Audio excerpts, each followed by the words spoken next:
네, 지난 영상에서는 우리 근육들이 적은 힘으로도 충분히 조절이 가능하다는 걸 설명을 드렸고요. 큰 힘으로 근육을 조이면서 굳이 쓸 필요가 없다는 걸 설명드렸습니다. 네, 그래서 우리 근육들은 이렇게 단축적으로 수축되는 능력뿐만 아니라 잘 늘어나는 능력도 굉장히 중요합니다. 그래서 근육들이나 근막 힘줄들은 단축성이 컨센트릭하게 쓸 뿐만 아니라 신장성으로 이제 늘어나는 걸 버티는 것도 굉장히 중요한 거죠. 그래서 만성적으로 통증이 생기는 이제 근막 동통 증후군 같은 경우에도 이런 분들은 근육을 계속 단축성으로 강하게 쓰다 보면 근육이 손상을 받고 혈액순환이 제한돼서 또 손상을 받고요. 그래서 만성적으로 통증이 생기게 되는데요. 이렇게 근육들이 점점 굳어버리게 되면 이제 연부 조직 내 간질들의 어떤 점성도가 떨어져서 근육이 점점 뻣뻣해지고 다른 근육과의 이렇게 유착이 돼서 잘 분리가 되지 않고 혈관이나 신경과도 이렇게 들러붙어 버리는 현상이 생깁니다. 그래서 이런 것들이 어떻게 보면 통증을 더 유발시킬 수가 있는 거죠. 그래서 저희가 마사지나 스트레칭, 근막 릴리즈 같은 것들을 하는 것도 이런 근육들을 풀지만 근육과 근육 사이의 어떤 유착들을 풀어주는 중요한 역할도 하게 됩니다. 그래서 조세핀 키는 이런 것들을 이제 조임 증후군이라고 했는데요. 조임 증후군들은 근육을 너무 단축성으로만 쓰면서 생기는 이제 자세 이상들을 얘기합니다. 그래서 몇 가지를 설명을 드리면 먼저 어깨 조임 있고 이제 견갑골을 이제 등 쪽에 이렇게 붙이는 근육들을 써서 이렇게 붙여줘야지 안정성 고정이 되는데 이제 능형근이나 뭐 상부 승모근, 뭐 견갑골근, 이제 정거근 같은 것들이 이제 다 같이 쓰여주면 좋죠. 하지만 이렇게 너무 모이는 형태로 쓰게 되면 이제 안쪽에 있는 능형근이 과사용되면서 이 견갑골이 서로 약간 이렇게 붙는 모습이 보이고 이제 상부, 중부, 흉추분이 이렇게 평평해지는 이제 플랫 스파인 현상이 생기게 됩니다. 이런 것들이 등 쪽의 통증도 유발시키고 아니면 어깨가 좀 말리는 라운드 숄더라든지 포워드 넥 포스처를 유발할 수가 있습니다. 그리고 다음으로는 이제 허리종, 백 그리핀 현상이 생길 수 있는데 그래서 코어 근육들, 앞쪽의 근육들도 뭔가 같이 해주고, 이제 등이나 허리 쪽에 기립근들이 같이 사용돼서 이게 동수 수축을 해야 되는데, 등, 허리 쪽에, 이제 기립근만 너무 과사용하게 되면은, 이 허리 쪽이 이렇게 잘록하게 들어가면서 근육이 과긴장된 상태를 보이게 되는데, 이를 허리 조임 증후군이라고 하였습니다. 네, 그리고 이제 복부 조임이라고 해서 복근을 너무 이렇게 과사용돼서 이렇게 줄이 이렇게 생길 정도로 복근을 너무 지나치게 과용돼서 이렇게 움푹 파이는 경우. 그래서 DNS에서는 이거를 이제 아워글래스 신드롬, 모래시계 증후군이라고 하는데요. 그래서 이거는 이제 복근을 너무 과사용한 거죠. 그래서 저희가 이상적으로 생각하는 거는 앞쪽과 뒤쪽 근육이 같이 사용되는 것을 이상적으로 생각합니다. 그리고 엉덩이 조임 현상이 있는데요. 그래서 저희가 설 때 이상적으로는 이제 대둔근이나 중둔근이 이렇게 약간 신장성 수축을 하면 서 있는 게 좋죠. 하지만 만약에 햄스트링이 너무 타이트하거나 오래 앉아 있으면서 이상근이 너무 과긴장되어 있으면 그림과 같이 엉덩이가 이렇게 쏙 들어간 느낌으로 되어 있는 게 이제 벗 그리핑 현상이 생기게 되고요. 이렇게 되면 골반이 이렇게 앞쪽으로 밀릴 수 있고 그러면 뭐 전방 충돌 증후이라든지 대퇴골두 전방 활주 증후 같은 것들이 생길 수가 있습니다. 그리고 발가락 조임 현상이라는 것은 이상적으로는 발의 어떤 내재근들이 이렇게 사용이 돼서 저희가 아치를 유지하며 설 수 있어야 되는데 내재근이 만약 약하다 그러면 종아리에서부터 발가락까지 연결되는 긴 발가락 굽힌 것들을 과사용하면서 발가락이 이렇게 말리는 현상이 생깁니다. 그래서 특히 이제 종아리 뒤쪽 근육들 많이 쓰기 때문에 그쪽에 근육통이 약간 생길 수 있고 체중이 좀 앞쪽으로 이동이 되고 전족부 쪽에 통증이 생길 수가 있습니다. 또한 발가락에 말아주면서 이쪽 부분은 이렇게 튀어나오게 되고 그다음에 아래쪽 DRP 쪽은 이게 하이퍼 익스텐션 되는 이제 해머터 형상으로 이제 발가락이 변형돼서요. 이 부분쯤이 그 신발에 이제 닿아서 그쪽에 이제 물집이 생기거나 티눈이 잘 생길 수가 있습니다. 그래서 근육들은 이렇게 강하게 수축되는 능력뿐 아니라 이렇게 늘어나는 능력이 중요한데요. 우리 몸은 털처럼 단단한 구조이기도 하지만 근육으로 인해서 잘 늘어나는 것을 버티는 형태로 쓰이는 것도 굉장히 중요합니다. 이것을 이제 텐세그리티 모델을 하는데요. 이거는 이제 건축학 쪽에서 쓰이는 용어이고요. 그림처럼 이런 현수교들을 보면 모두 철 구조물로 이렇게 되어 있는 게 아니라 일부는 철 구조물로 버티고 나머지는 이런 철사들이 늘어나면서 버티는 형태로 되어 있거든요. 그래서 우리 몸도 어떤 뼈대는 이제 단단한 구조로 되어 있지만 이런 것들이 이제 버티는 형태는 대부분의 근육들이 버텨주는 거죠.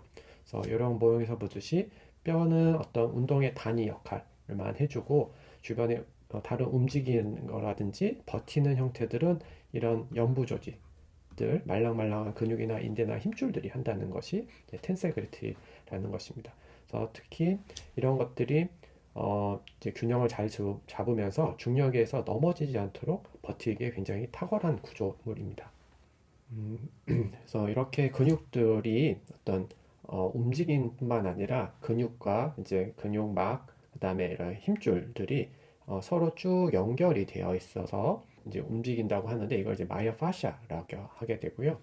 그래서 이제 톰 마이어의 이제 아나토미 트레인 책을 보시면 이렇게 7가지의 이런 주요 기능하는 파샤들이 나눠져 있고요. 얘네들은 서로 어떤 기능적이랑 형태적으로 서로 이렇게 연관이 되어 있어서 서로 이제 상호 보완적으로 움직이게 됩니다. 그래서 아나토미 트레인의 7가지 어, 이제 마이오파샤를 보면은 첫 번째로 표면 후면선, 그래서 이제 백라인이 있고요. 그다음에 전면선, 슈퍼피시얼 프론트 라인이 있습니다. 그리고 측면선, 이제 옆에 쪽을 지지하는 측면선, 그리고 두개골부터 이렇게 몸을 전반적으로 싸고 돌면서 발바닥까지 연결된 이제 나선선, 그다음에 심부 전면선, 그다음 팔에 연결되어 있는 팔선, 그다음에 기능적인 힘과 기능적인 움직임을 만들어내는 이제 기능선이 있습니다. 그래서 스파이럴 라인 사선선에 대해서만 간략하게 설명을 드리겠습니다. 그래서 일단 이런 그 아나토미 치료에서 얘기하는 것은 근육, 그다음에 근육막, 이제 뼈는 서로 이렇게 쭉 연결돼 있고 또 뼈도 뼈끼리 이렇게 연결돼 있어서 머리부터 발바닥까지 쭉 뼈와 근육들, 근막들을 서로 통과하면서 연결이 되어 있다는 거고요. 이것은 이제 기능적으로 어떤 형체적으로 상호 보완적 관계입니다. 그래서 저희가 이제 재활 시간에 배웠던 이제 PNF 움직임이랑 상당히 유사한 부분이 있습니다. 스파이럴 라인은 후두부에서부터 시작이 돼서 쭉 내려가서 두 판상근을 지나 능형근을 지나서요. 그다음에 이렇게 돌아서 정거근 쪽으로 이렇게 돌아서 오게 되고요.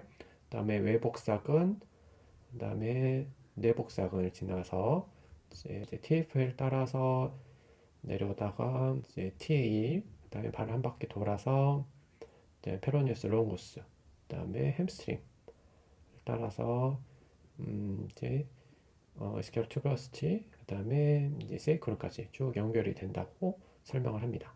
그래서 이것이 중요한 부분은 아까 말씀드렸던 저희가 이제 뭐 PNF나 이런 거 운동을 할 때 어떤 움직임 선과 상당히 유사한 부분이 있고요. 만약에 이제 뭐 왼쪽 어깨 통증이 있는데 계속 무슨 치료라도 낫지 않는 부분이라면 이 부분은 어떤 히스토리 테이킹을 해봤더니 예전에 네, 앞배 급성 충수염으로 이제 수술했던 적이 있었던 거죠. 그래서 그쪽에서 이제 복근이 잘 힘을 못 쓰는 이제 뭐 외측 외복사근이 내복사근이 힘을 잘 못 쓰는 상황이 있다 그러면 이게 연결이 쭉 돼서 이제 정거근까지 연결이 되다 보니까 정거근 힘을 잘 못 쓰게 되고 정거근 힘을 잘 못 쓰면 어떤 이제 어깨 충돌증이나 이런 상황이 생기게 되면서 어깨에 부상을 입을 수가 있는 거죠. 그래서 어떤 치료를 해도 이 정거근과 외복사근, 내복사근의 어떤 연결을 잘 해주지 못하면 병이 계속 재발이 될 수 있다는 거죠. 그래서 교정 치료함에 있어서 이런 아나토미 치료인의 마이오파샤를 확인하는 것은 굉장히 중요합니다.